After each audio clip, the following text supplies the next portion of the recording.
What's going on, everybody? Welcome back to the Crew First Culture podcast. This is Jeremy again, and this is part two of my conversation with Tuna or Nathan Gardner, depending on which you prefer. I hope you enjoyed the first episode. If you didn't, go ahead and listen to that one first and get to know him a little bit of background on him, because the next couple episodes are going to be, you know, the things that he's passionate about, some stuff that he's really drawn to doing and making a difference with. And so his story is a big piece of that. So go back, listen to that, and then play the next two sessions and look forward to seeing you afterwards. Thank you. I want to kind of jump in right here because there was an area that you wanted to for sure hit, and I think this is a great time to do it.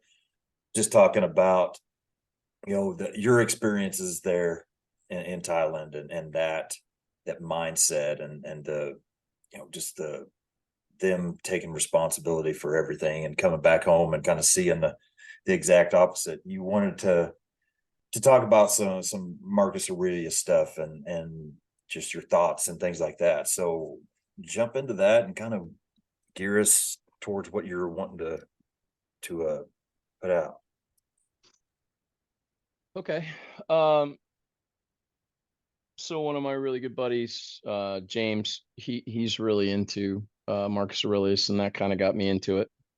And one of the things that I find that we're lacking um, as a society and also in the fire service is the the loss of the fact that we do have control over our thoughts, and understanding that and knowing, being aware of creating a cognitive thought process every day, a positive cognitive thought process every day, and the potential benefits of doing so. Um, I'll get into it a little bit later, but there's anybody that knows me is very well aware of my mental struggles. One of the biggest ones, obviously, was getting injured and losing the job. Uh, it wasn't until a buddy of mine explained to me why uh, I literally had suicidal ideations afterwards because it was the only thing I was good at. And so for months, I was just held captive by my own ruminations about what could have been. Um, so when my buddy starts quoting Marcus Aurelius, and you start listening to the message that he's trying to convey, it's such a powerful message when you can sit in your truth and go, okay, all right, a lot of this stuff I'm doing to myself because I'm not taking control of my emotional spectrum and my thought process. Your emotional spectrum is a lot more difficult to control uh, without controlling your thoughts. If you control your thoughts, your emotional spectrum will follow with it. And that's the ideology behind that whole thought process. And one of my favorite quotes of his is, you have power over your mind, not outside events. Realize this and you will find strength, right?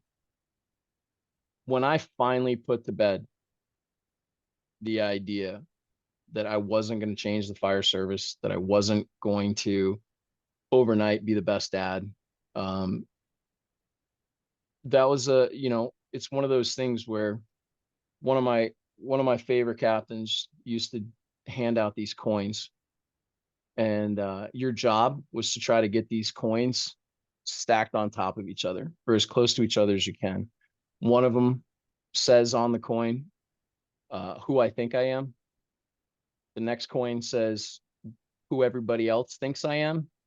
And then the last coin is who I really am. And he challenged me to, if you really want to know where you stand, ask your brothers. And so what I found out though is you can't do it yourself if you want to find the truth. So I employed one of my really close friends, the godfather of my kids, to go into the station and start up a little shit talking session about me. And what I heard was probably one of the hardest things that I've ever heard. The group of guys that he was speaking to, I'm the godfather of one of their kids. The other one I helped through some really crazy periods of time in his life. And I just thought, man, I totally misjudged where I stood with these guys. And what's interesting about that is at that exact same time, I was on the promotional roster to get promoted. So I was leaving these guys, a group of guys that I'd been with for, I mean, 17 years as a fireman, but I also did 5 or 6 as an EMT and paramedic in the same area prior to getting hired with the fire department. So these guys are all from previous department that we took over. So I've known these guys forever. So it was really shocking to hear some of the stuff that they said. And I just made a vow that I was going to try to change some of these things that I thought were very valid. And in doing so, I realized I couldn't because I was not controlling my thoughts. And I would allow a thought to come into my head, and I would just, instead of just going, that one's not good for me, let's move on, I would sit in that thought, I would ruminate on it. And we all know when you look into the past, that can create depression. You worry about the future, that creates anxiety, right? Two of the biggest things that we as a society are dealing with right now, depression and anxiety. I'm not saying that it can be easily fixed, but I can tell you that I wrestle with it every day. And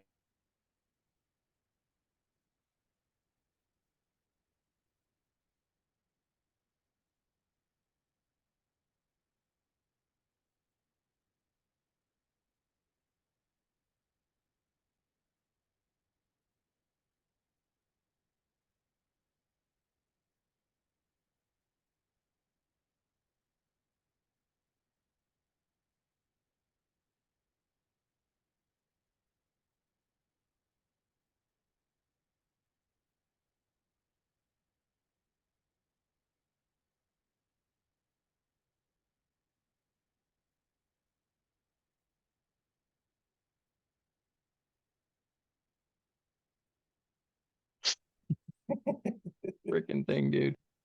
Oh, yes. Just another excuse to get a new computer. All right.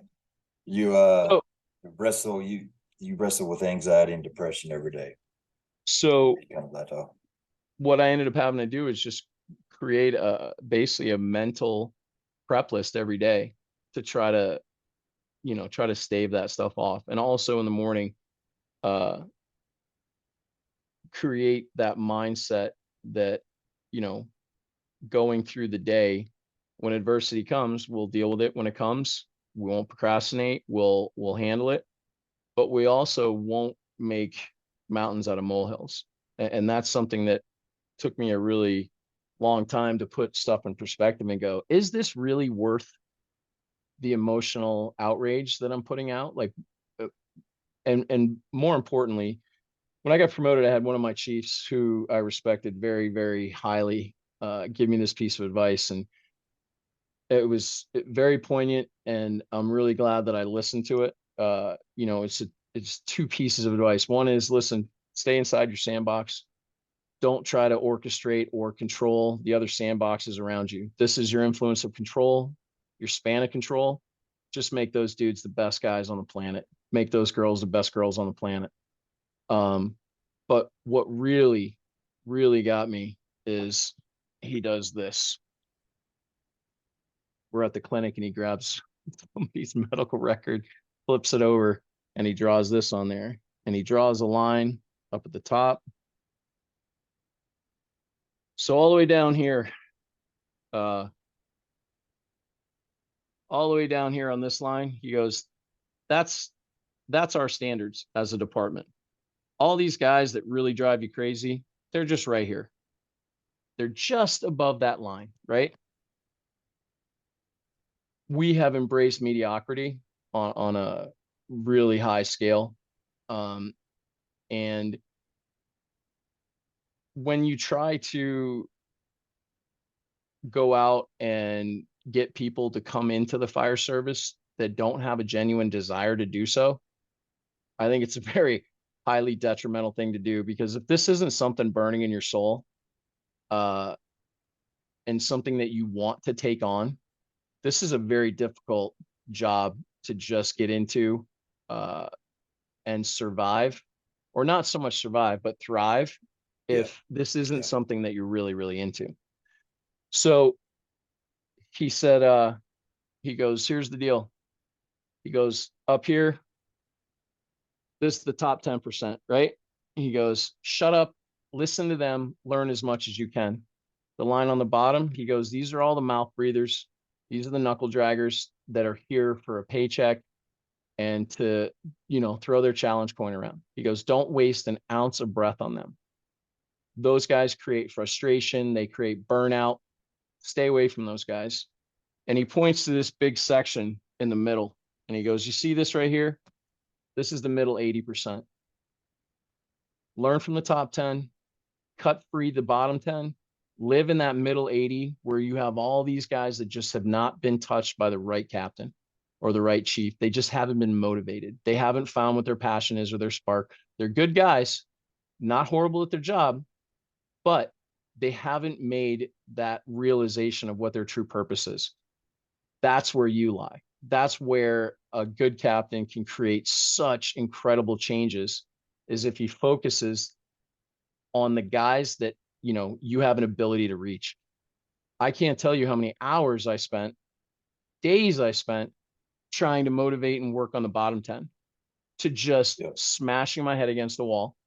If you don't care, you're not going to care. There's nothing that I'm going to say to you that is going to create some immediate spark or passion inside of you. I tried all different types of techniques to get to some of these guys and girls. But then the realization is that I was taking time away from the people that wanted it. Absolutely. Yeah. So that was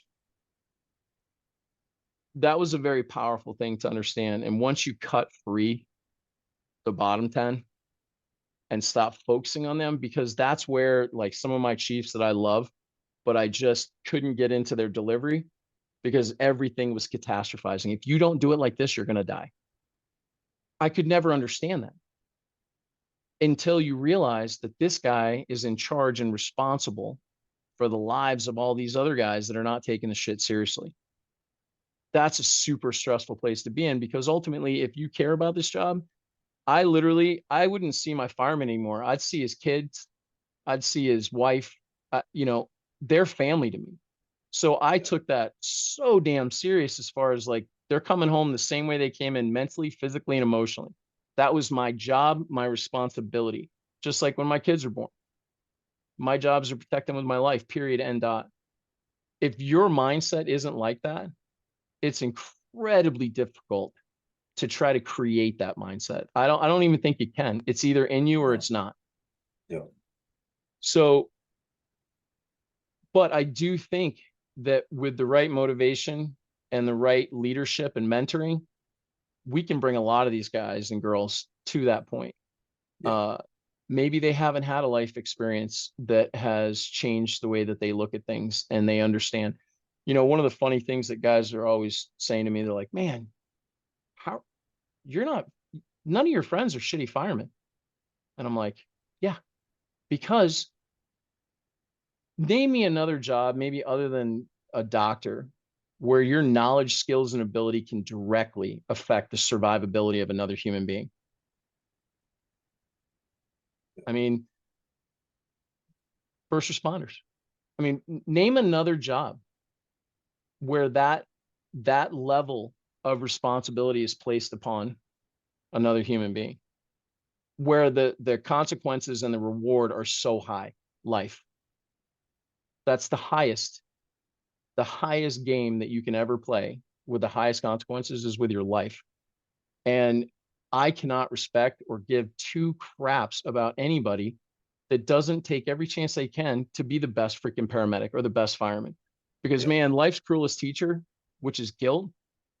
I've I've flirted with her my whole life, and it's driven me to do hour and a half truck check in the morning, because there'll never be a time again where I am complacent and don't check my truck out because I wanted to bullshit with the guys, because I've had that experience.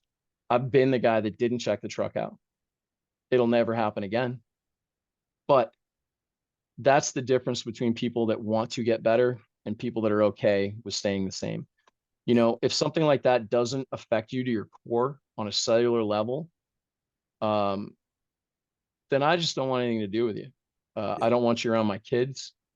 I think you're lacking in integrity and morals if you don't take this job seriously. Um, it's still, you know, it still has to be fun for our own mental sake. You know, I was definitely not a rule follower. Um, one of the hardest things ever was, you know, getting an order from above and not taking the shitty leader route and going, admin's telling us to do that. I don't believe in it. But we got, they're saying we got to do it. No, that's not what a good captain does, man. You have to somehow incorporate that into the fact that you're giving these orders, because you are. You don't want to be unpopular, and that's fine. But if you've created that relationship with your guys, they just know we're going to suffer through this together. We're all in this together.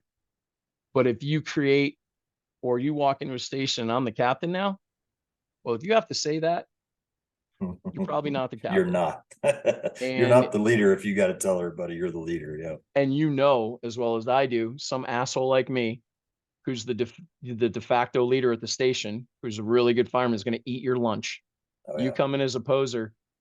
The guys on A shift where I was, they used to, when they'd have a new captain, and you know, this is the biggest station in all of Palm Beach County. Literally, the captain would walk in and you would see all the previous captains' names up there with a big red cross, big red cross in it, and then their name and a question mark. And you're like, damn, dude, like that's harsh. But they were all pipe hitting dudes that had been together a long time and really good at their job. And if you came in and you were a weak leader, there were lawsuits filed. I mean, it got a little out of control, but you know, when you deal with the type of trauma that we dealt with in Belglade on a routine basis, you create bonds that are just inseparable, man. You know, when you get shot at or your truck gets shot at, it creates a different kind of bond between your brothers, you know. Not saying that happened all the time, but definitely where I worked for a long period of time was definitely one where when you get out of the truck after midnight, you better have your head on a swivel, because bad things can happen, whether you're a cop or a fireman. So in creating that mindset of owning your thoughts, there's so much power to that, Jay, in the sense that you can create whatever fabric you want to your reality if you can control your thought. But to sit and think about something that happened in the past that had a definitive outcome that didn't go your way, other than looking back on it with fondness in the sense of, I'm going to cherish this memory because it gave me the opportunity to learn something very profound. If that's not your mindset, then looking in the past is one of the most detrimental things you'll ever do, because you can't change it. So taking ownership and control of your thought process and not allowing yourself to ruminate on shit in the past, or even like we talk about in DHP all the time, right? Segmenting. If you feel like you have an event that's so overpowering, segment it, man. Think about, you know, what happened, what your actions were, how you could do it better. But in doing so and analyzing it, the helplessness kind of goes away. That victim mindset kind of goes away, because it's not what happened to me. I was a part of that. One of my therapists got me to do this thing because you know me pretty good.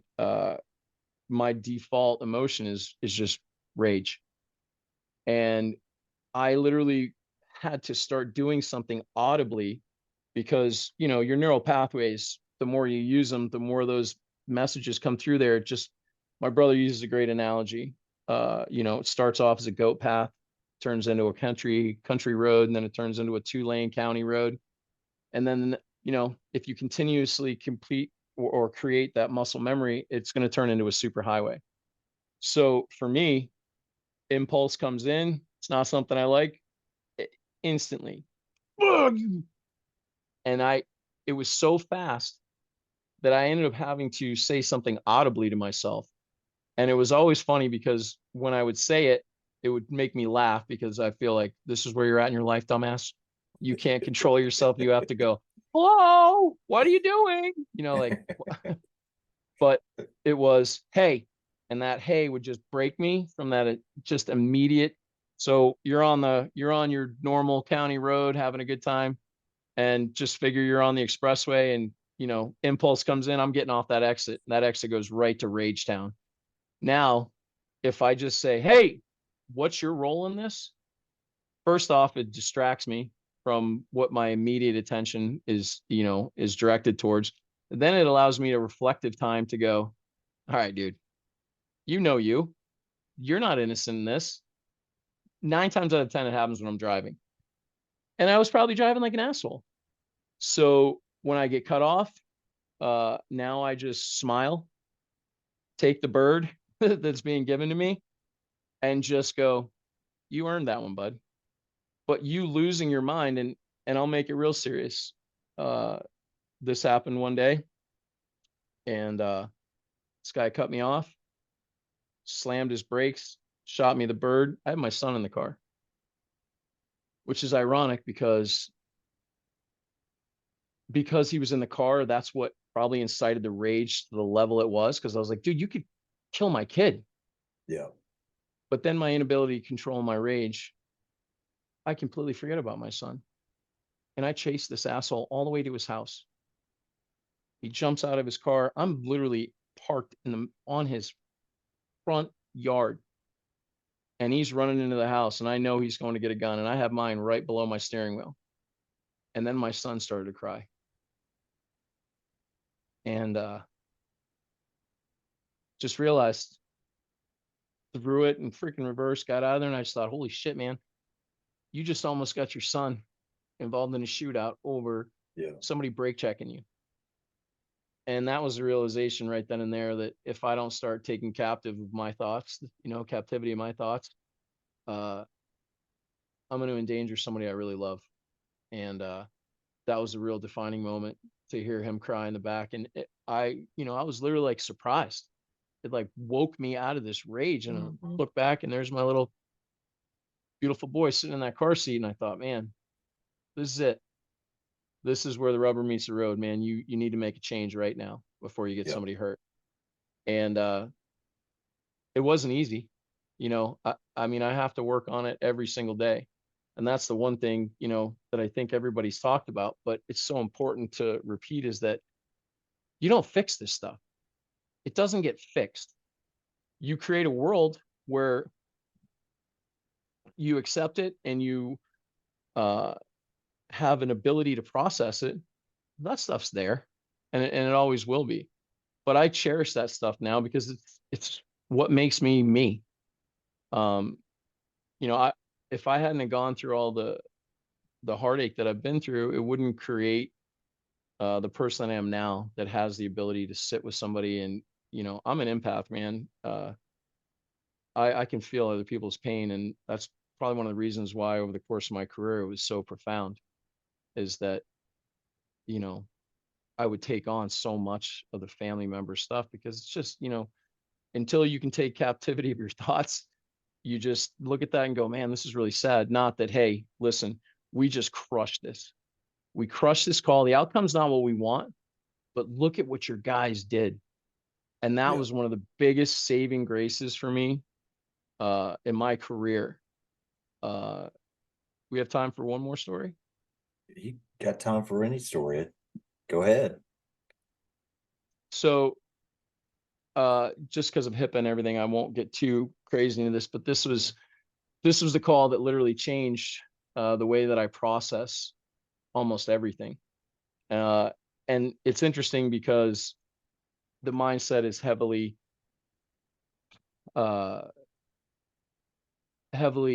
rooted in, being an officer and being able to take an event and create good from it. So the call comes in, calls for a suicide. They're saying 58-year-old guy. We get the wrong address, so we pull up and we're actually on the road that the house is on. And this young man walks out. He's probably 17 years old, 16 years old, and he's got blood from his eyes down, and he's covered head to toe in his teeth and his nares, coagulated blood. And I see him from the truck, and I'm like, holy shit, dude. And I look at the MDT again, and I'm like, it says 59-year-old guy. So seeing this young man, he's got like a tank top on, really nowhere for him to hide a gun or a weapon or anything. And he looks extremely distraught. So I choose to go in. I don't want to wait for PVSO. And dispatch wasn't happy about that. But my chief's awesome, and he rolls with me. And we show up, and what ended up happening was he had come home from school, and his father had shot himself in the chest in his bed, in his son's bed. So the kid comes home, goes in his room, and there's his dad. His dad had been dead for a while. So unfortunately for the young man, he tries to do CPR on him. That's how he's got all the coagulated blood in his mouth. So he's outside, and I look at one of my young guys that I just taught in probationary in the recruit academy, and I give him a very simple task. I said, Gene, do me a favor. Get him cleaned up as the best you can. Just comfort him. That was it. I could have given that directive to 100 different guys. It would have been done 100 different ways. I'm going to get through this without getting choked up because it is positive. But I get called in to one of the detectives is a friend of mine, and the cops are having a hard time trying to figure out the guy's orientation, how the kid got covered in blood. I go in. Obviously, you can tell where he kneeled down on the left side of the guy and started CPR. Explain it, and they're like, "Oh, wow, okay, cool." I come back out, and there's my fireman, less than 2 years on the job, and he's got a whole, thing of sterile water and 4x4s, and he's literally as carefully and as compassionately as anything I've ever seen in my life. I mean, he's getting the blood out from his teeth. He slowly wipes his whole face clean. And there's this moment when he gets done, and it's like he gave him a manicure. Like he got the blood out from underneath his fingernails. And when that last blood covered 4x4 went in the red bag and left, my fireman leaned down and said something else to him. Now, mind you, the entire time, this kid, 140 pounds, soaking wet, great shape, 16-year-old kid, his heart rate's 195, 200, sustained the entire time. And there's this moment when that bag and the bloody 4x4s leave, and my fireman just kneels down in front of him and holds his hands, and he's comforting him. You literally watch the monitor go from 160 down to 60. This young man stand up and ask where his mom is. And I said, your mom's on the way. And he said, all right, I just need a few minutes to gather myself so I can be strong for my mom. 16 years old, right? It was palpable, man. It was almost symbolic, right? That the blood's gone. This shit's happened. But I know, even though I'm hurting this bad, I need to be there for my mom. So as much as the dad really bothered me by doing, making the choice that he made, which I can appreciate because I've had my suicidal ideations, my first back surgery. I understand when you get in the hole. So I can't loathe him for that, but I do loathe the situation he put his son in. But here comes the mom. And again, like we always talk about, right? It's the family members that, the dude in there, he means nothing to me. He's already gone. Yeah. But so now she's beating on me because she doesn't believe that he would do this. And her son walks up as she's beating on my chest, grabs his mom, spins her around, and just gives her this big bear hug. And he says to her, he's gone. No tears, just rock solid. And he goes, but I'm here. So we wrap up the call, and we get back to the station, and the battalion chief, one of the guys I love, we're not back at the station for 5 minutes, and I hear over the PA, "Hey, Tuna, chief's office." And when I walk in his office, he's banging off the walls, and he's like, you felt that, right? Like you understand what I'm talking about? Like, you felt that moment, right?" And I said, "Yeah, chief, I did." And he says to me, he goes, and I'll never forget this. He goes, "How fucking lucky are we to be the ones that got to be there for him today?" And for a second, I thought about that. And then the realization came. That was one of the coolest moments. My guys performed flawlessly. And when I look back on that call, all I can see is my young fireman doing what I don't think any other fireman would have done for this kid. And I am lucky as hell to be there, because at the end of the day, what is better? If that kid has a darker storm, God bless that kid. But in his darkest moment, he'll never forget Gene Cancel. I promise you, he'll never forget that fireman's face and what he did for him that day, and probably the worst moment of his entire life. And I just thought, man, that's rich, man. I never looked at it this way. I never looked at it like, yeah, we always talk about being there for somebody in their worst moment, but when you get to see what just a little extra compassion and empathy does, and I know it's hard to garner sometimes because of the schedule and just the constant bombardment of negativity and bad calls.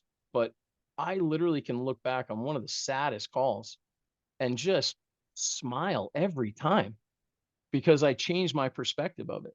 I had a Navy SEAL buddy of mine tell me to walk out in the yard. He goes, "Pick a tree, any tree." And I said, "Okay." He goes, 10 seconds, download it. I did. And he goes, take five, no, not even, go 3 paces to your left. And he goes, "Look like the same tree?" Dude, it did not look like the same tree. There's only 3 freaking paces one way or the other. The tree from this side, instead of leaning this way, is leaning this way. And he goes, "It's all about perspective. All you did was shift your perspective 3 feet. And it's not even the same game." So once I learned that we have the cognitive ability to shift our perspective and what we're focusing on, that's everything, literally. Because now I don't think about that sad call. We had 2 kids die in a car wreck, dude, and their goddamn phone keeps going off and it says mom, right? And I focused on that, man. I couldn't stop focusing on that. And then this happens, and I'm actually able to go back to a call that's already happened and be so damn proud of how my guys performed that night, how they cut the bodies out, the dignity and respect they gave them. And it's no longer a sad call to me anymore. It's almost like a training deal. It's like, dude, these guys hammered it, man. And they did it in a call, which I hate. I hate those calls, because when we show up, if we aren't the first guys to get there and call them, we're going back. But nobody else is going to that call. Like, I have canceled other trucks. That's our call. That's our guy. We'll cut him out. Because when you respond to that, that's the worst call out for me, right? We need engine 73. We need you to come out and cut out these bodies. Well, we have no hope, right? And that's the one thing that we have all the time, is hope. Doesn't matter how dire the consequences are.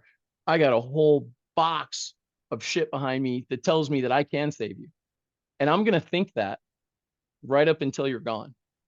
And I'm still going to be proud of my efforts of trying to save you, and knowing that we gave you, if there was a place you want to get in a wreck, it's 73 zone, because the dudes there are going to give you the absolute best chance in the world to survive whatever it is that you're going through. And once I started changing my perspective to that and just being super proud of the guys and what we accomplished, there was no sad shit anymore, because I just cherry picked my perspective of what I thought about. And it works, man.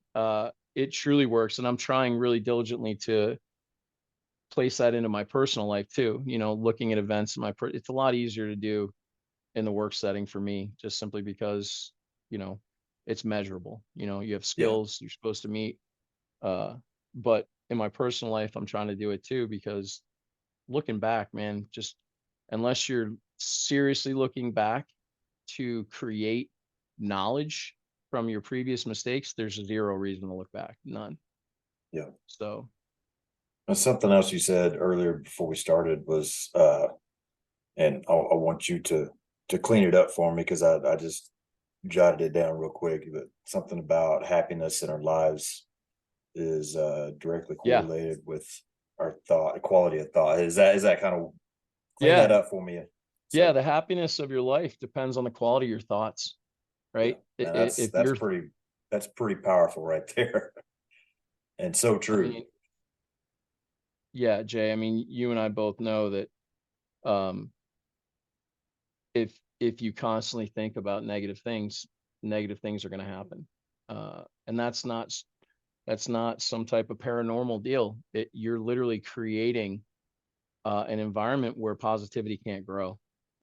And we have an affinity for negativity, right? I mean, Oh yeah, it's you easy. can go and eat fucking best food on the planet multiple times, never leave a review. But if that food comes out cold, even though there's a line out the front door and they're short of cook, you don't care. You're going to get on and you're going to try to get that business shut down. I mean, just get online and watch some of these reviews. And I love it when the restaurant comes back and defends themselves, because nobody does anymore. They just take that and go, Yeah, yeah, well, that must be true. Well, no, it's not, dude. This is just some guy who doesn't know who you are or what you've been through, passing judgment on you. They have no that's why I wear that shirt everywhere I go. Everybody's going through something that nobody has a clue about. And and that's the reality of it. If you can't treat everybody around you with respect and show them a little grace, uh, life's going to be a pretty hollow existence, because the reality is if you think you're going through stuff, be positive that other people are as well. yeah, And right now, this day and age, man, with social media and everything else, uh, the influx of thoughts and people trying to shape the way that your mind works and the way that you believe is so profound. We never had any of that when we were kids. There wasn't a constant reminder of you didn't do this, or you're overweight, because all you see all over the place on social media is workout exercises and all this other stuff. It creates a really detrimental environment if you can't control your thoughts. If you can't see what those things are truly being made for, which is just to alter your spending habits, then, and you take any of that to heart, uh, you're just doing yourself a massive disservice, because only you knows who you are. Um, and I can tell you, from losing double digits of brothers to suicide, even some of my closest friends, I really thought I knew them. And it's really crazy what people, even to their closest friends and somebody who has been working and helping guys with mental health over years, what they choose to tell me. And it's like, how can I help you if you're not going to be honest with me? If you're sheltering these thoughts, what's the point of me even talking to you if we're not going to address them? So, um, so I'll leave you. This is one last quote of Marcus that I really love, and it's not death that a man should fear; it's never beginning to live. And you know, when I found God a little while ago and made the realization that, your whole life, your quest is to try to find your true purpose, man, when you're operating in your purpose, uh, it creates happiness on a different level. But if you can't find it, you're still searching, and uh, that aspect of your life is devoid. It's really, life is just kind of listless, you're just floating around in the open ocean. But man, once you figure out what your purpose is, man, you got a you got strong tailwind, yeah, and things just start to happen. Um, everybody knows that guy that's just super, super positive, and you're like, this is bullshit, man. There's no way. I mean, this guy's not like this all the time. Well, I'm here to tell you that you can create that. It's work, and persistence. You know, um, it, yeah, it's just one of those things, man, where until you try to take charge of it, you don't realize how hard it is. Yeah. And once you do, uh, start working on it, then you can truly understand the scope of the dysfunction. But you have to shed light on it first, and then you have to be able to try to fight it. You know, um, a guy that we both know, he always talks about, there's three wars, and there's only one you can win. You're never going to win a war with God or nature. You're sure as hell never going to win a war for somebody else. The only battle you can ever win is yours. And it's just sad to me there's so many guys that aren't in the fight, though. Yeah. Or not understanding that they're in battle. Yeah, I just think that one of the reasons why I wanted to talk about this so much is that I just think we've lost the art of being able to control our emotions. When you look at like the Japanese culture, man, a devout ability to control emotion. But that's something that is bred into them. It's a lifestyle. If that's not something that was created for you or you were exposed to at a young age, we're taught now, use your words, show your emotion. Well, yes, to an extent. But if your emotion is driven off the fact that you can't get what you want, then you need to learn how to control your emotions, because it's just going to constantly put you in bad places. Um, but yeah, that's the Marcus Well, Aurelius. so kind of maybe changing a little bit of a gear here, but still tying into all this, I think all of this is so very important, just like you just said. We absolutely are all in a fight, and I'd go even further. We're all in many fights. We're fighting many battles on many different fronts, and somebody like you and I that love this service so much, that care about what the fire service represents, and take the responsibility of being involved in it so seriously, man. There's a lot of fights that are really impactful in our lives, and so as much as you can even try to stay positive, and try to kind of steer your thoughts in the right direction, it's there are things that we encounter that make it very difficult. And I'm not even talking about the stuff we see, or the things on scene. Some of the times the worst things that we deal with are internal, or things that we bring on ourselves. And so that's kind of my transition into a term that I've never heard of until just a couple months ago, that until you brought it to my attention, is moral insult. And so, like I said before we started recording, I definitely wanted to get into this before we stopped, because just personally, I think that's probably something I have struggled with here over the past couple of years more than anything else. I know that we have mutual friends dealing with the same thing. It is a serious problem in the fire service, and definitely something that is not well known. I've never heard the term. So talk to me about moral insult. Talk to me about what that means, how we're affected by it, and just kind of what we can do about it. Okay.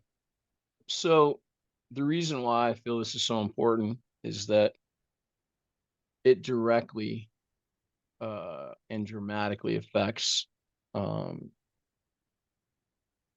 Here's what's interesting.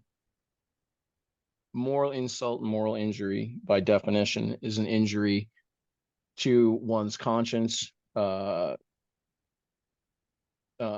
their person, based off of what they feel is immoral, right? So, case in point, if I feel as though something administration is doing, like, I'll just talk about myself personally. You know, I won't get into details, but anytime that we would try to do something that was not jived with by administration, and they make a ruling on it that goes against what I feel is important, that starts to create a moral injury. So, yeah, okay. The big thing is I don't want to, I've got some really good examples, but I just have to be careful about not being Yeah. specific. That's the thing, man. Don't get yourself in trouble. I've got examples that I would love to throw out there too, but I'm in the same boat. But just keep it, generic and just as easy So, or as best as you can. But okay. So, moral insult. Let's just say that you believe in something very profoundly. Let's just say, okay, case in point. We had this whole war between a couple of shifts about when we would come on shift, we would set the deck gun up in a very specific way. All you had to do as the ongoing shift or the following shift would be just to lower it. Okay. So, because stereotypically our deck gun was not stored up on the actual apparatus, it was tucked away, gotcha. as a two-piece. But as we started doing some of these faster transitional attacks, especially garage fires, once it's set up like that, it's a single man operation. So myself and my firemen can go do what we have to do, depending on obviously the conditions. But in South Florida, we have these huge, huge attached 2 and 3 car garages all the time. The garage will be on fire. And instead of doing what we should do, which is contain it to that box, we're going to go in the front door, and then we're going to open the garage door. And now all that stuff's in the garage because we can't get to the seat of the fire. Well, we can with the 2.5 or the deck gun, no problem. And if we're trying to save the whole house, the garage is going to be a write-off either way, right? Yeah. We would always put that deck gun up. Well, the following crew did not like that setup, and that's fine. No big deal. Yeah. But it got to the point where they cried so much that it went to a next level. And when it went to the next level, there was a ruling that you won't set the truck up like that. Now, to me, that seemed absolutely insane. And especially considering the fact that we're not doing anything outside of the norm. Yeah. We're doing something that is better tactically, Yeah.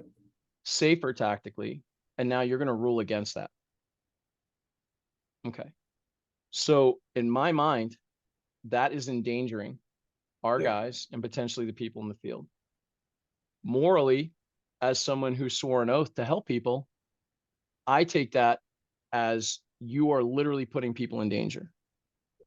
So, or my guys or whatever. But the analogy is that because you feel as though something should be done a certain way and they're not doing it, that's where the moral insult and moral injury comes in. Yeah. It and is I think not just to jump in real quick, and I'll let you. I No, think no. it's important to say this isn't, well, I'm not getting my way, so my feelings are hurt. That's not what we're talking about. I mean, and No. the analogy you're giving is excellent because it is literally something that we can take you out to a training facility and show you this is the did way it it 100 needs to times. be. There's no argument against it, and there's no reason for it. And now I'm emotionally tied to this because I know it is the best way to do it. And what you're telling me is not. But Yep. whether it's ignorance or arrogance or whatever, you're going to fight me on it. And now we're going to bring it to the stupid level of we're just department wide, not, and and so I just wanted to make that clear. This is not people throwing a fit because we're not getting our way. There's a lot Oh, more tied to 100%, it. So dude. go And go that's the ahead. reality, right? That's just like when you get into politics or whatever.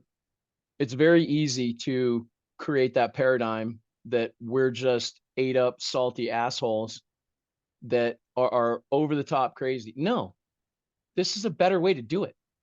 It's a safer way to do it. Why would we not do it this way? Yeah. So another case in point would be uh, a moral injury that we don't think of is you get in trouble and the union does not support you the way that they're supposed to, right?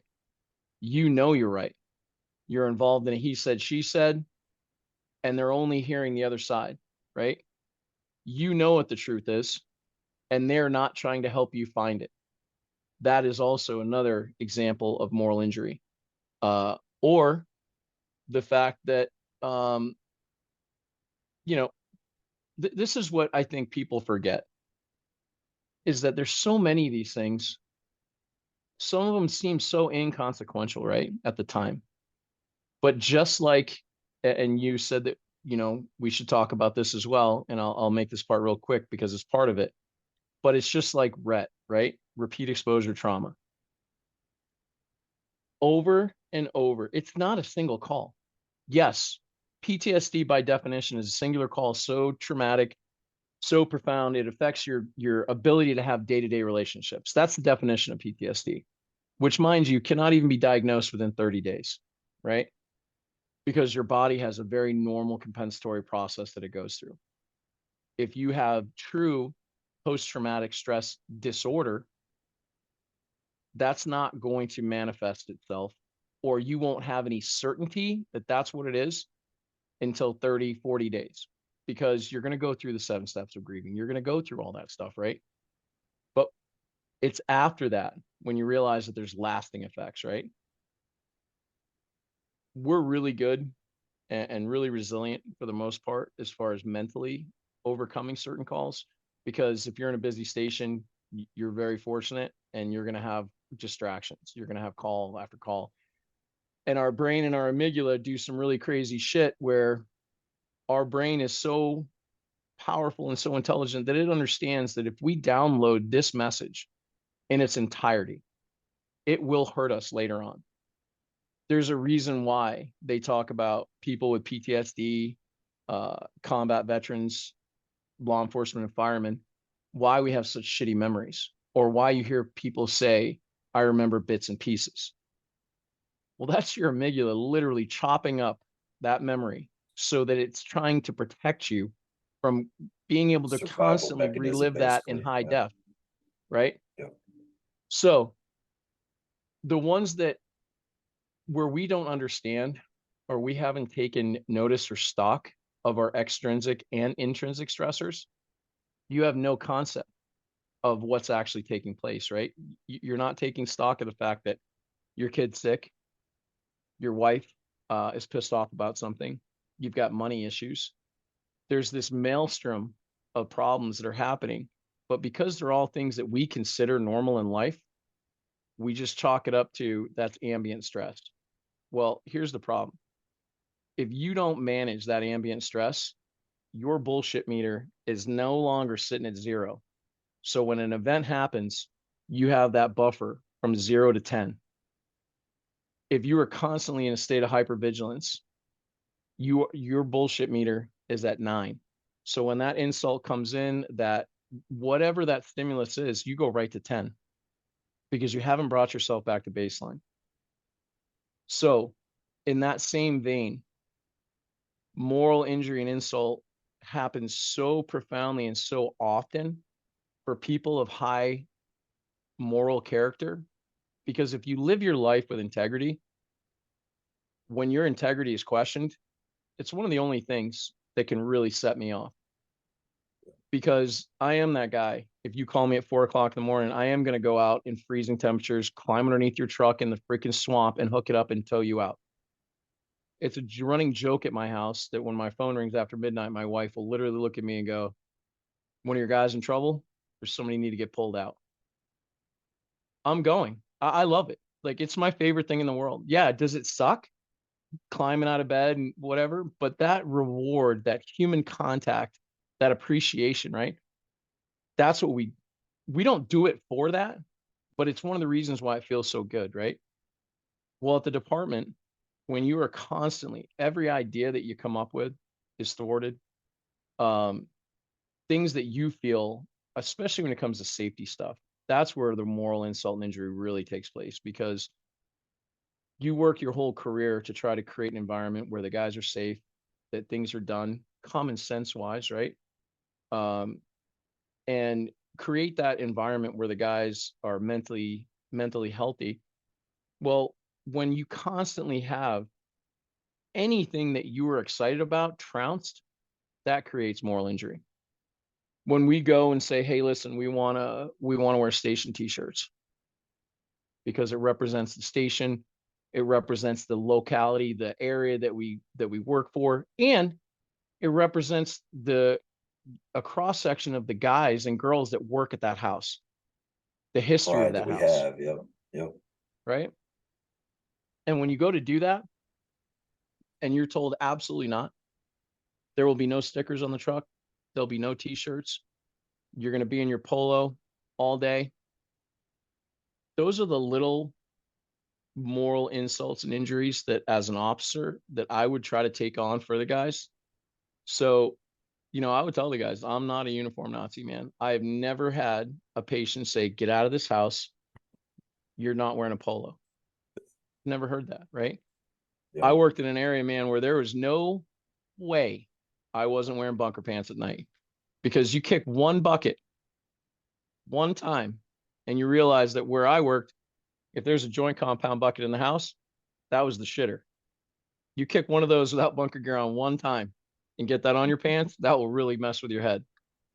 So when I would get in these literal wars with my chief over the uniform, I'm like, we have guys that can't catch a hydrant. Exactly. Yeah, you're worrying Yep. about what my pipe hitting badass dudes that Yep. are literally, especially at 31, I had probably one of the best drivers, one of the best firemen. My crew was badass. And you want me to tell one of the most senior guys in the whole freaking department, who's one of the best drivers, that at midnight, when we're running into the ghetto, that he needs to wear a polo with his bunker bottoms? I'm not doing it. It's not Yep. a fight that I'm going to take up. I will take it up with my chief, and I will explain to him, "Hey, listen, there has to be certain things. If we live by every single rule and policy, being a fireman would suck. It would be horrible." And as a leader, you have to understand there's certain battles that you're willing to fight and certain battles that you're not willing to fight. Yeah. I also know that that's not good leadership on my aspect, because I'm not following the rules. But on the other hand, just like with, we had a chief that would tell us all the time, this is also moral insult, moral injury. All the time. Treat everybody like your grandmother. Well, chief, my grandmother has never punched me in the face. She's never shit on me. She's never thrown up on me. She's never thrown a hypodermic needle at me. Yet I show up to these people who, from the second we show up, are telling me to go F myself and get lost. I'm supposed to, just because I am supposed to take the high road, I just have to sit and listen to this? Well, we don't think about the psychology behind that. As a grown ass adult who puts, I'm not going to be dramatic, to put our life on the line every day, because that's not true. But for someone who, at the sound of a electronic whistle, bell, alarm, is willing to go out and put themselves, their future, everything they have on the line to go help somebody they've never met just because it's their job, right? Name some other jobs that put you in harm's way as regularly as we do. we can't treat guys and girls the same way in this profession that we do in other professions. Yes, technically it's customer service, but on the other hand, there's a deep psychological tie between your ability to do the job and where you are mentally. You and I both know that. There's a direct correlation. If you are suffering moral insult and injury, you are suffering through a traumatic incident, when you come in on shift, you have to be 100% mentally, because you won't be prepared to process any of the shit if you don't. So that means taking an active role every single day and going, all right. I mean, that's why I had, 3 different playlists, a playlist to come home to, or when podcast came on, I started listening to podcasts. But like when I went to work, man, it was just war music, man. I am getting ready to go on shift and I'm going to get pumped up. We're going to train in the morning, blah, blah, blah, blah, blah, blah, blah. My go home playlist is like, just detune it all, because I have to go home and be a dad now. Yeah. And I can't treat my kids or my wife the way that I treat the guys at work. Just like I can't treat the guys at work the way that I do my wife or my kids. And that is work, man. Like that's work. And people understand, when you hear do work, that's everything. All right. Thanks again for joining us today for part number 2 with Tuna. Part number 3 will be out next. Go ahead and keep going. Lots of more great information, lots more passion, lots more entertainment from my good friend, Nathan Gardner. Thanks for tuning in. See you next time.